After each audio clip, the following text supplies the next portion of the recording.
سے انشاءاللہ وہاں پہ جمعہ ہوگا، اور دنیا کی کوئی طاقت اب اہل حدیث کو وہاں جمعہ پڑھنے سے نہیں روک سکتی۔ اگلا جمعہ وہاں پہ ہم ادا کریں گے، دیکھتے ہیں۔ وہاں کے لوگ ہر روز روتے ہوئے یہاں پہ آ جاتے ہیں۔ اس دفعہ تو انتہا ہوگی۔ وہ افتخار صاحب، یہ مدثر بیٹھا سامنے، چیخیں مارتے ہوئے آئے ہیں، کہتے ہیں علامہ صاحب ہم مرنا چاہتے ہیں۔ کس لیے؟ اگر جمعہ پڑھنے کی پاداش میں وہ عوید شفیق ہمیں قتل کرنا چاہتا ہے، قتل کر دے۔ کیا کریں اور کیا کریں؟ یہ ظلم کی انتہا نہیں ہے کہ جو چند شر پسند عناصر ہیں اعلیٰ افسران نے، آپ حیران رہ جائیں گے یہ افسر اپنے اعلیٰ افسران کو کیسے وائلیشن کر رہا ہے اپنی پولیس کوڈ کی، کنڈکٹ کی۔ اعلیٰ افسران نے حکم جاری کیا کہ وہ جن کے اوپر مقدمے ہیں ان کو پکڑا جائے۔ اس نے ان کو اطلاع دی کہ تمہیں پکڑوانے کے لیے افتخار اور فلاں فلاں نے ریڈ کروا دی ہے، ایک تو تم چھپ جاؤ اور دوسرا جو ریڈ کرا رہا ہے ان کو پھینٹی لگاؤ۔ وہ آئے مسجد میں آ کے پھینٹی لگانا شروع کر دی، اور حضر حیات واہلہ نے وہ جن کے اوپر مقدمہ درج ہے ان کو گرفتار کرنے کی بجائے انہی اہل حدیثوں کو مارا، انہی کے اوپر ظلم کیا، اور اس کے خلاف ابھی تک کوئی کاروائی، کوئی ایکشن نہیں۔ ایس پی سیکورٹی صاحب کہہ رہے ہیں 2 دن کا وقت دے دیں، فلاں کہہ رہا ہے۔ اپنے اعلیٰ افسران کو صرف یہ بریف کیا جائے کہ یہ مسئلہ 20 سال پرانا، اس لیے ظلم اور بربریت کا میدان گرم کر دیا جائے، اور امن کمیٹی اس بات کی گواہ ہے، پولیس افسران اس بات کے گواہ ہیں۔ انہوں نے ہم سے وعدہ کیا کہ آپ کی تعمیرات کے خلاف سٹے موجود ہے، وہ شرپسند پارٹی نے لیا ہوا۔ ظاہر ہے عدالتوں میں کیس تو چل رہے تھے، لیکن یہ نوبتیں کبھی نہیں آئیں جو ویس شفیق صاحب کے ہوتے ہوئے آ رہی ہیں۔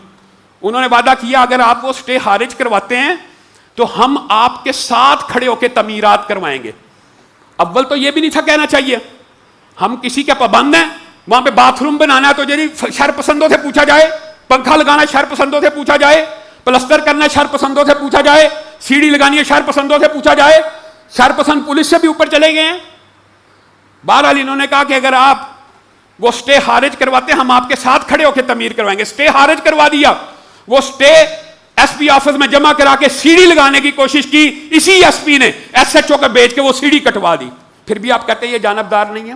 آپ کے سامنے اسی ممبر سے متعدد مرتبہ مسجد عمر بن خطاب کا کیس ڈسکس کیا جاتا رہے۔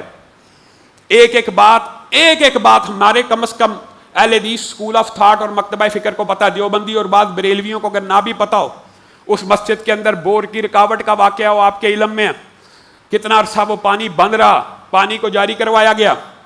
آج دکھ اور افسوس کی بات یہ ہے کہ یہ جو گزشتہ ہفتہ گزرا ہے، مسجد عمر بن خطاب کے نمازیوں کے اوپر ایک مرتبہ پھر تشدد کیا گیا۔ کن کی طرف سے؟ شر پسند عناصر کی طرف سے، ان لوگوں کی طرف سے جو اس مسجد کو چلانا نہیں چاہتے اور چلنے دینا نہیں چاہتے۔ چاہیے تو یہ تھا، یہ 20 سال بعد پہلی مرتبہ اہل حدیثوں نے 15 کی کال کی، پولیس نے اہل حدیث نمازیوں کو اٹھا کے تھانے میں حبس بے جا میں رکھ کر ان کی دھلائی کی، ان کی پھینٹی لگائی۔ پہلی مرتبہ 15 کی کال کی۔ ہمیشہ 15 کی کال کون کرتے رہے؟ شر پسند عناصر۔ جب وہ 15 کی کال کرتے تھے تو ہمارے سامنے یہ مقدمہ رکھا جاتا تھا جی انہوں نے 15 کی کال کی ہے، وہ مدعی ہیں، اس لیے آپ کے ساتھ تھوڑی بہت زیادتی ہو رہی ہے۔ اس مرتبہ 15 کی کال کس نے کی؟ اہل حدیث نے۔ کیوں؟ ان کی مسجد کے اوپر حملہ آور ہوئے، ان کے افراد کو مارا پیٹا۔ اب یہ مدعی ہیں لیکن تھانے گئے ہیں تو حضر حیات واہلہ نامی ایس ایچ او اعلانیہ ان کو مار بھی رہے، نہیں یقین اعلیٰ افسران کو تو ویڈیو تھانے کی موجود ہوتی ہے۔ اگر ہم جھوٹ بول رہے ہیں تو آئیے، یہ گھوڑا اور گھوڑے کا میدان ہے، ویڈیو دیکھ لیجئے اس نے مارا ہے یا نہیں مارا، حبس بے جا میں رکھا ہے یا نہیں رکھا۔ چاہیے تو یہ تھا کہ 15 کی کال آئی ہے، انہوں نے حملہ کیا، ان شر پسندوں کے خلاف مقدمہ درج ہوتا، ان کو قانون گرفت میں لے لیتا۔ یہ تو ایک آپ کو سرسری منظر پیش کیا۔ اب اگلی بات سنیے، اس علاقے کے ایس پی ہیں ویس شفیق صاحب، وہ اعلیٰ افسران کو رپورٹ پیش کرتے ہیں کہ یہ مسئلہ 20 سال سے چل رہا ہے، یہ مسئلہ 20 سال سے چل رہا ہے۔ جی کیا مسئلہ ہوا؟ یہ مسئلہ 20 سال سے چل رہا ہے۔ جو مسئلہ 20 سال سے چل رہا ہو اس میں مظلوم کو قتل کرنے کی اجازت ہوتی ہے، جو مسئلہ 20 سال سے چل رہا اس میں مظلوم کو پھینٹی لگانے کی اجازت ہوتی ہے، جو مسئلہ 20 سال سے چل رہا اس میں مظلوم کو حبس بے جا میں رکھنے کی اجازت ہوتی ہے۔ یہ عجیب لاجک ہے۔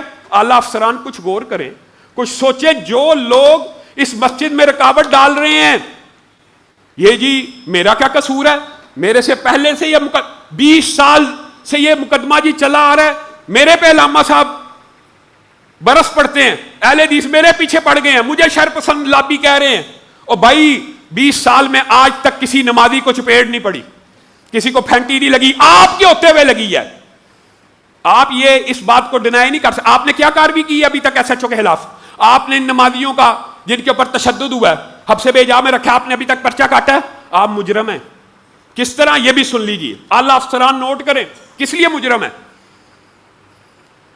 2018 کے اندر جن لوگوں نے پولیس کی گاڑیوں کو جلایا, آگ لگائی, یہ جو ایک شرپسند وہاں علاقے کی لابی ہے, یہ وہاں پہ بریلویوں کی نمائندہ جماعت نہیں ہے, یہ چند لوگ ہیں جن کے اوپر دہشت گردی کے پرچے ہیں, دہشت گردی کے پرچے ہیں, پولیس گاڑیاں جلانے کے پرچے موجود ہیں. اور پھر اویس شفیق صاحب کہتے ہیں 20 سال پرانی بات ہے, جب انہوں نے ہماری مسجد کے اوپر حملہ کیا, اویس شفیق صاحب کے پاس جا کے پرچہ کٹوانے کے لیے گئے, پرچہ کاٹنے سے انکار کر دیا. ہائی کورٹ سے پرچہ کٹوایا ان شرپسندوں کے خلاف, ہائی کورٹ سے پرچہ کٹوایا ہے. اس پرچے کے بھی ملزم ہیں, سابقہ جو 2 پولیس کی مدعیت میں کٹے میں ان پرچوں کے بھی ملزم ہیں. ان کو گرفتار نہیں کرتے, ان کو پکڑتے نہیں. پکڑتے کن کو ہیں؟ اہل حدیثوں کو. مظلوم ہے یہ, اقلیت ہے.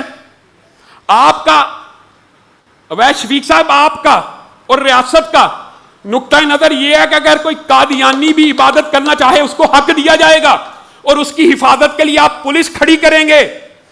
لیکن مسجد عمر بن خطاب کے باہر ہر جمعے پولیس آتی ہے, جمعہ پڑھانے نہیں, جمعہ رکھوانے. انا للہ و انا, ہر جمعے کو جب سے آپ آئے ہیں 2-4 پولیس افسران ہر جمعہ بھی شروع نہیں ہوتا وہاں پہ پہنچ جاتے ہیں کہ کہیں جمعہ نہ ہو جائے, کہیں مسلمان سجدہ نہ کر دیں. اہل حدیث کو اس وطن میں سجدے کی اجازت نہیں ہے. کیا ہم قادیانیوں سے بھی زیادہ کمزور ہیں؟ قادیانیوں کی عبادت گاہوں کے باہر آپ پہرے لگائیں, آپ وہاں پہ سیکیورٹی فراہم کریں, اور اہل حدیث جمعہ ادا نہیں کر سکتے, سجدہ نہیں دے سکتے. کس وجہ سے؟ انشاءاللہ وہاں پہ جمعہ ہوگا, اور دنیا کی کوئی طاقت اب اہل حدیث کو وہاں جمعہ پڑھنے سے نہیں روک سکتی. اگلا جمعہ وہاں پہ ہم ادا کریں گے, دیکھتے ہیں. وہاں کے لوگ ہر روز روتے ہوئے یہاں پہ آ جاتے ہیں. اس دفعہ تو انتہا ہو گئی. وہ افتخار صاحب, یہ مدثر بیٹھا سامنے, چیخیں مارتے ہوئے آئے ہیں, کہتے ہیں علامہ صاحب ہم مرنا چاہتے ہیں. کس لیے؟ اگر جمعہ پڑھنے کی پاداش میں وہ اویس شفیق ہمیں قتل کرنا چاہتا ہے, قتل کر دے.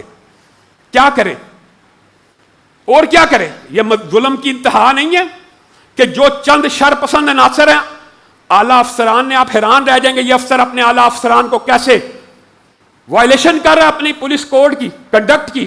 اعلیٰ افسران نے حکم جاری کیا کہ وہ جن کے اوپر مقدمے ہیں ان کو پکڑا جائے. اس نے ان کو اطلاع دی کہ تمہیں پکڑوانے کے لیے افتخار اور فلاں فلاں نے ریڈ کروا دی ہے, ایک تو تم چھپ جاؤ, اور دوسرا جو ریڈ کرا رہا ہے ان کو پھینٹی لگاؤ. وہ آئے مسجد میں آ کے پھینٹی لگانا شروع کر دی.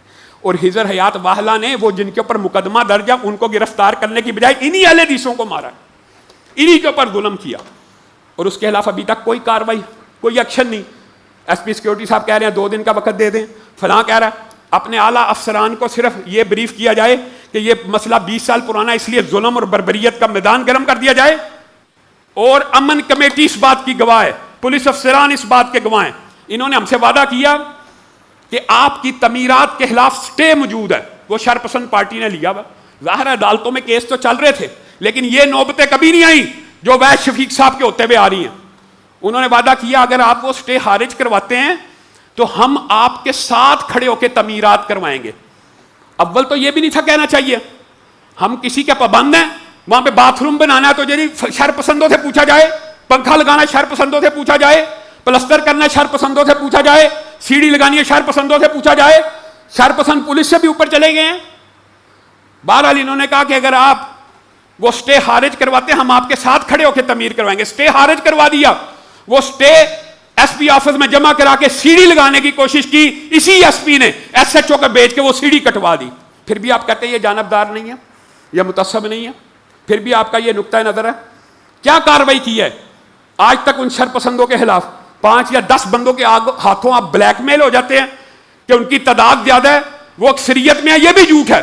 اللہ کے فضل و کرم سے پورے پاکستان کے بریلوی اور دیوبندی یہ ختم نبوت کا قائد ہو, دفاع صحابہ کا قائد ہو, میرے شانہ بشانہ کھڑے ہوتے ہیں. اور میں یہ سمجھتا ہوں کہ وہاں کے بھی یہ جو چند شر پسند ہیں یہ اپنے آپ کو اور مجھے تحریک لبیک کے وہاں کے عہدیدار اور ذمہ دار نے کہا ہمارا ان سے تعلق نہیں ہے، اور وہ کہتے ہیں ہمارا تحریک لبیک سے تعلق ہے۔ جب وہ یہ کہتے ہیں تو پولیس افسران گھبرا جاتے ہیں، اور یار یہ تو تھانوں کو آگ لگا دیتے ہیں، اور یار یہ تو لوگوں کو زندہ جلا دیتے ہیں، اور یار انہوں نے تو سیال کوٹ کے مینیجر کو آگ لگا دی، اور یار انہوں نے تو جیلی توہین قرآن کا پرچہ کرا کے فلاں مولوی کو جلا دیا۔ تو کیا آپ ان شر پسندوں کا ساتھ دینا چاہتے ہیں؟ آپ ان شر پسندوں کے ساتھ کھڑا ہونا چاہتے ہیں جو لوگوں کو زندہ جلاتے ہیں؟ آپ نے ان لوگوں کے شر اور فتنے سے لوگوں کو بچانا ہے، ان کے ساتھ کھڑے ہونا۔ اور سعد رضوی صاحب کو بھی چاہیے اعلانیہ طور پہ، اور وہ پہلے ہی برات کا اظہار کر چکے ہیں، یہ بریلوی اور اہل حدیث تنازع نہیں ہے، یہ شر پسند مافیا کا اہل حدیث مسجد کے ساتھ ایک تنازع ہے۔ اہل حدیثوں کو سجدہ کرنے کی اجازت نہیں ہے جی، توحید پرست ہیں، یہ گردن صرف اللہ کے سامنے جھکتی ہے، اس لیے ہمیں وہاں پہ جمعہ پڑھنے کی اجازت نہیں ہے۔ جب تک یہ جمعہ وہاں پہ بحال نہیں ہوگا، ہر جمعے انشاءاللہ فیروز پور روڈ کے اوپر جمعے کو ادا کیا جائے گا، آپ سب ساتھی وہاں پہ شریک ہوں گے انشاءاللہ۔ اللہ رب العزت جو کہا گیا، جو سنا گیا، اس کو سمجھنے کی توفیق عنایت فرمائے۔ اور آخر میں رحیم یار خان کے اندر کچے کے ڈاکوؤں نے جو پولیس کے اوپر حملہ کیا، یہ ہمارا ظرف دیکھیے، ان شہادتوں کا، اور ان شہیدوں کو ہم خراج تحسین پیش کرتے ہیں، اور ان شہیدوں کی غائبانہ نماز جنازہ ابھی جمعے کے بعد میں ادا کرواؤں گا۔ ہم پولیس کی شہیدوں کی نماز جنازہ کو ادا کروا رہے ہیں غائبانہ، اور یہ ہیں کہ اہل حدیث کے اوپر بلا وجہ، بغیر کسی وجہ، بغیر جرم کیا ہے؟ جب آپ نے کہہ دیا عدالت سے سٹے آرڈر ویکیٹ کر رہے ہیں، اچھا بعد میں آپ اس کے جملے سن کے حیران رہ جائیں گے۔ ایس ایچ او نے کہا کہ ایس پی صاحب کا حکم ہے، میں کسی عدالت کے آرڈر کو نہیں مانتا، میں کسی تصور ایس ایس پی کو نہیں مانتا، میں کسی ڈی آئی جی کو نہیں مانتا، جب تک میں یہاں پہ ہوں میں دیکھتا ہوں وہ ابھی یہاں پہ جمعہ کیسے پڑھتے ہیں۔ اس طرح کے آپ لوگوں کے افسران ہیں، اور اس طرح کے آپ لوگوں کے جذبات ہیں، اور پھر بھی آپ یہ سمجھتے ہیں جی 20 سال پرانا مسئلہ ہے جی، اس لیے جی ظلم ہوتا رہے۔ کچھ خوف خدا ہونا چاہیے۔ انشاءاللہ ابھی نماز جمعہ کے بعد ان کا غائبانہ نماز جنازہ بھی ہوگا۔